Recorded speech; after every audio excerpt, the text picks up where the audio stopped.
இறைவனை வணங்கி பக்தி செலுத்துவதில் புத்திர மார்க்கம், தாச மார்க்கம், சக மார்க்கம், சன்மார்க்கம் என்று 4 வகைகள் உள்ளன. இதில் புத்திர மார்க்க பக்திக்கு திருஞான சம்பந்தர், தாச மார்க்கத்திற்கு அப்பர், சகமார்க்கத்திற்கு சுந்தரர், சன்மார்க்கத்திற்கு மாணிக்கவாசகர் ஆகியோர் சிறந்த எடுத்துக்காட்டாக திகழ்ந்தனர். அதன்படி இறைவனின் நண்பராக சுந்தரர் இருந்ததன் காரணமாக பல்வேறு ஸ்தலங்களில் சுந்தரருடன் சிவபெருமான் திருவிளையாடல் நடத்தியிருப்பது குறிப்பிடத்தக்கது. அவ்வாறு ஒருமுறை குளித்தலை அருகே காவிரியின் வடகரையில் திருச்சி நாமக்கல் சாலையில் அமைந்துள்ள திரியங்கோய்மலைக்கு இறைவனை காண சுந்தரர் சென்றார். அப்போது சுந்தரருடன் சிறிது நேரம் விளையாடும் வகையில் சிவபெருமான் புளியமரத்தில் மறைந்து கொண்டார்.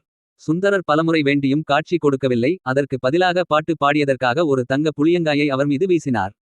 சிவபெருமான் புளியமரத்தில் இருப்பதை அறிந்து கொண்ட சுந்தரர், எனக்கு காட்சியளிக்காமல் இடம் கொடுத்த புளியமரம் இனி யாருக்கும் மறைவிடமாக இருக்க வேண்டாம் என்று கூறி அங்கிருந்து சென்றுவிட்டார்.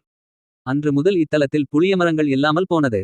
காவிரியின் தென்கரையிலுள்ள கடம்பந்துறையை காலையிலும் திருவாட்போக்கியை நண்பகலிலும் இந்த ஈங்கோயை மாலையிலும் ஒரே நாளில் சென்று வழிபடுவது சிறப்பாகும்.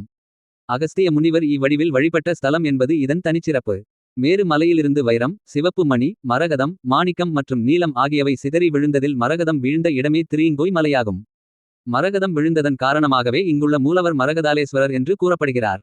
சிவராத்திரியையொட்டி இங்கு சிவலிங்கத்தின் மீது சூரியன் உதயமாகும் நேரத்தில் அதன் செந்நிற ஒளிக்கதிர்கள் விழுந்து வழிபாடு செய்கிறது.